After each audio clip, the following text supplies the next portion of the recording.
Bonjour, dans cette vidéo, il sera question des variations de la fonction cube, notamment pour ranger des nombres par ordre croissant.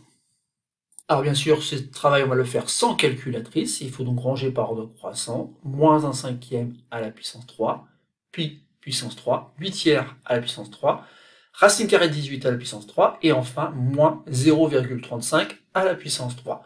Donc maintenant, appuyez sur pause, donc, et essayez de trouver un moyen, sans utiliser bien sûr la calculatrice, de ranger ces nombres. Alors maintenant, passons à la correction de l'exercice. Et pour réussir cet exercice, vous avez juste besoin donc d'une propriété qui dit tout simplement que la fonction cube est strictement croissante sur R. Autrement dit, on va entre guillemets s'amuser à ranger les nombres moins 1 cinquième, pi, 8 tiers, racine carrée de 18 et moins 0,35 du plus petit vers le plus grand. Et quand on utilisera après les variations de la fonction cube, on maintiendra donc le sens de l'inégalité. Donc commençons par regarder quels sont les nombres qui sont négatifs. Il y en a deux, moins 1 cinquième et moins 0,35. Sauf qu'on sait que moins 1 cinquième, c'est la même chose que moins 2 dixièmes, et donc c'est le même nombre que moins 0,2. Moins 0,2 étant bien sûr plus grand que moins 0,35. Donc ça y est, on a déjà rangé les deux nombres qui étaient négatifs, donc on peut écrire que moins 0,35 est plus petit que moins 0,2. Il nous reste à comparer maintenant donc les nombres qui sont positifs. Il y a pi, dont on connaît une valeur approchée qui est 3,14.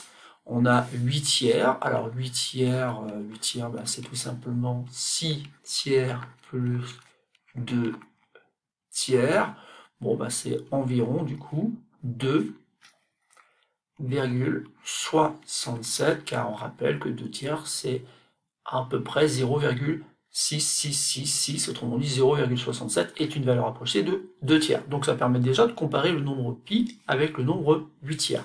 Mais il nous reste le nombre racine carrée de 18. La racine carrée de 18 sans calculatrice, on doit être capable de l'encadrer par deux entiers qui se suivent, deux entiers consécutifs. Donc on va chercher un nombre qui au carré donne 18, un nombre positif qui au carré donne 18.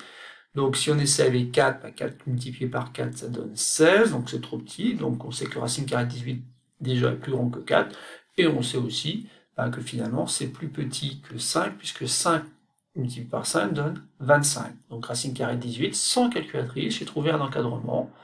Donc il est compris entre 4 et 5. Et ça suffit pour conclure que finalement, le plus petit des trois nombres qui nous restent ici, c'est pi, qui est plus petit donc du coup que 8 tiers, qui est lui-même plus petit que le nombre racine carrée de 18. Et maintenant, j'ai utilisé donc la propriété.